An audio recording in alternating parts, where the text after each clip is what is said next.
Basically ನಾನು ಕಾಲೇಜ್ನಲ್ಲಿ ಇದ್ದಾಗಲೇ ಮಲಯಾಳಂನಲ್ಲಿ ಬಂದ ಯಾವುದೇ ಸಿನಿಮಾ ಚೆನ್ನಾಗಿದೆ ಅಂತ ಗೊತ್ತಾದರೆ ಸಾಕು, ಆ ಸಿನಿಮಾನ ಲ್ಯಾಂಗ್ವೇಜ್ ಅರ್ಥ ಆಗಿಲ್ಲ ಅಂದರೂ ಸಿನಿಮಾನ ಒಂದು ಸರಿ ಅಲ್ಲ 2 ಸರಿ ನೋಡಿ ಅರ್ಥ ಮಾಡ್ಕೊಳ್ತಿದ್ದೆ. ಸೊ ಅದೇ ಥರ ಈ ಸಿನಿಮಾನೂ ಕೂಡ ಮಲಯಾಳಂ ಅರ್ಥ ಆಗಿಲ್ಲ ಅಂದರೂ ಸಿನಿಮಾನ ನೋಡಿದೆ ವಿತ್ ಸಬ್ ಟೈಟಲ್ ಜೊತೆ. ಹೃದಯಪೂರ್ವಂ ಇದನ್ನು ಸತ್ಯನ್ ಅಂತಿಕಡ್ ಅವರು ಡೈರೆಕ್ಟ್ ಮಾಡಿರುವಂಥ ಈ ಸಿನಿಮಾದಲ್ಲಿ ಮೋಹನ್ ಲಾಲ್, ಮಾಲವಿಕಾ ಮೋಹನನ್ ಹಾಗೆ ಸಂಜಿತ್ ಪ್ರತಾಪ್ ಅವರು ಮೈನ್ ಲೀಡ್ ರೋಲಲ್ಲಿ ಆ್ಯಕ್ಟ್ ಮಾಡಿರುವಂಥ ಸಿನಿಮಾ. ಇನ್ನು ಸಿನಿಮಾ ನೋಡಿದ ನನಗೆ ಸಿನಿಮಾದಲ್ಲಿ ಏನು ಇಷ್ಟ ಆಯಿತು ಏನು ಕಷ್ಟ ಆಯಿತು ಅಂತ ಕಂಪ್ಲೀಟ್ ಆಗಿ ಈ ವಿಡಿಯೋದಲ್ಲಿ ನೋಡೋಣ.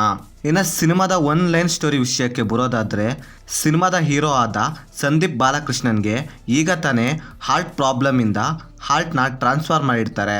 ಆ್ಯಂಡ್ ಈಗ ಇವನಿಗೆ ಹಾರ್ಟ್ ಡೊನೇಟ್ ಮಾಡಿದ ವ್ಯಕ್ತಿಯ ಮಗಳ ಎಂಗೇಜ್ಮೆಂಟ್ಗೆ ಇವನು ಪುಣೆಗೆ ಹೋಗಬೇಕಾಗಿ ಬರುತ್ತೆ. ಸೊ ಮುಂದೆ ಅವನು ಅಲ್ಲಿಗೆ ಹೋದಾಗ ಅಲ್ಲಿ ಏನೆಲ್ಲ ಆಗುತ್ತೆ, ಏನೆಲ್ಲ ಸಿಚುವೇಶನ್ ಎದುರಾಗುತ್ತೆ ಅಂತ ನೀವು ಸಿನಿಮಾ ನೋಡಿದ್ರೆ ತಿಳ್ಕೊತೀರಾ.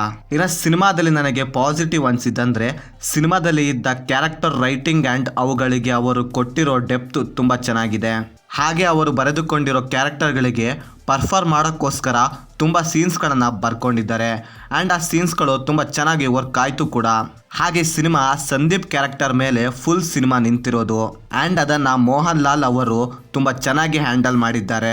ಇನ್ನು ಸಿನಿಮಾದಲ್ಲಿ ಅಂತ ಹೇಳಿಕೊಳ್ಳುವ ಸ್ಟೋರಿ ಏನು ಇಲ್ಲ ಅಂದರೂ ಸಿನಿಮಾದಲ್ಲಿ ಇರೋ ಆ್ಯಕ್ಟರ್ಸ್ ಅವರ ಪ್ಯೂರ್ ನ್ಯಾಚುರಲ್ ಪರ್ಫಾರ್ಮೆನ್ಸಿಂದ ಸಿನಿಮಾಗೆ ಫ್ರೆಶ್ನೆಸ್ನ ಆ್ಯಡ್ ಮಾಡಿದ್ದಾರೆ. ಆ್ಯಂಡ್ ಅದು ಸಿನಿಮಾಗೆ ಒಂಥರ ಪ್ಲಸ್ ಪಾಯಿಂಟ್ ಆಯಿತು.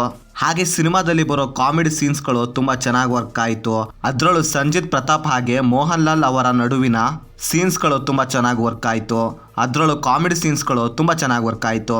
ಹಾಗೆ ಸಿನಿಮಾದಲ್ಲಿ ಇರೋ ಎಮೋಷನ್ ಕೂಡ ಒಂದು ಮಟ್ಟಿಗೆ ಚೆನ್ನಾಗಿ ಕನೆಕ್ಟ್ ಆಗುತ್ತೆ. ಆ್ಯಂಡ್ ಎಮೋಷನ್ನ ಅಷ್ಟೇ ಚೆನ್ನಾಗಿ ಸಿನಿಮಾದಲ್ಲಿ ಪೋರ್ಟ್ರೇ ಮಾಡಿದ್ದಾರೆ. ಹಾಗೆ ಸಿನಿಮಾದಲ್ಲಿ ಇದ್ದ ಸಿನಿಮಾಟೋಗ್ರಫಿ ಹಾಗೆ ಸ್ಕ್ರೀನ್ ಪ್ಲೇ ಬಗ್ಗೆ ಸಿನಿಮಾದ ಟೀಮ್ ತುಂಬ ಚೆನ್ನಾಗಿ ವರ್ಕ್ ಮಾಡಿದ್ದಾರೆ. ಇನ್ನು ಇದರಲ್ಲಿ ಇದ್ದ ಬ್ಯಾಕ್ಗ್ರೌಂಡ್ ಮ್ಯೂಸಿಕ್ ಕೂಡ ತುಂಬ ಚೆನ್ನಾಗಿತ್ತು. ಇನ್ನು ಸಿನಿಮಾದಲ್ಲಿ ನನಗೆ ನೆಗೆಟಿವ್ ಅನಿಸಿದ್ದಂದರೆ, ಸಿನಿಮಾದ ರನ್ ಟೈಮ್ ಸುಮಾರು 2 hours 30 minutes ಇದೆ. ಇದನ್ನು ಸ್ವಲ್ಪ ಕಟ್ ಮಾಡ್ಬೋದಿತ್ತು ಅನಿಸ್ತು. ಹಾಗೆ ಸೆಕೆಂಡ್ ಹಾಫ್ನಲ್ಲಿ ಸಿನಿಮಾ ತನ್ನ ಇಂಪ್ಯಾಕ್ಟ್ನ ಕಳೆದುಕೊಳ್ತಿದೆ ಅಂತ ಕೆಲವೊಂದು ಕಡೆ ಅನಿಸುತ್ತೆ. ಆ್ಯಂಡ್ ಅದನ್ನು ಕ್ಲೈಮ್ಯಾಕ್ಸಲ್ಲಿ ಪ್ರಾಪರ್ ಆಗಿ ಹ್ಯಾಂಡಲ್ ಮಾಡಿದ್ದಾರೆ ಕೂಡ. ಇನ್ನು ಸಿನಿಮಾ ಹೇಗಿತ್ತು ಅಂತ ಓವರಾಲ್ ಆಗಿ ಹೇಳೋದಾದ್ರೆ, ಇದೊಂದು ಒಳ್ಳೆ ಫೀಲ್ ಗುಡ್ ಸಿನಿಮಾ ಅಂತೀನಿ. ಅದರಲ್ಲೂ ಒಂದೊಳ್ಳೆ ಎಮೋಷ್ನಲ್ ಸಿನಿಮಾ ಅಂತೀನಿ. ಇನ್ನು ಸಿನಿಮಾನ ಫ್ಯಾಮಿಲಿ ಜೊತೆ ನೋಡ್ಬೋದಾ ಅಂದರೆ ಎಸ್ ನೋಡ್ಬೋದು, ಯಾವುದೇ ಬ್ಯಾಡ್ ಸೀನ್ಸ್ ಇರೋದಿಲ್ಲ. ಸೊ ಇದಾಗಿತ್ತು ಫ್ರೆಂಡ್ಸ್, ನಾನು ಸಿನಿಮಾ ನೋಡಿದಾದ್ಮೇಲೆ ನನಗೆ ಅನಿಸಿದ ಒಪಿನಿಯನ್. ನೀವೇನಾದರೂ ಆಲ್ರೆಡಿ ಸಿನಿಮಾ ನೋಡಿದರೆ ನಿಮಗೇನಿಸ್ತು ಅಂತ ಕೆಳಗಡೆ ಕಮೆಂಟ್ ಮಾಡಿ. ಹಾಗೆ ಮತ್ತೆ ಬೇರೆ ವಿಡಿಯೋದೊಂದಿಗೆ ಆದಷ್ಟು ಬೇಗ ಸಿಗುವ. By friends.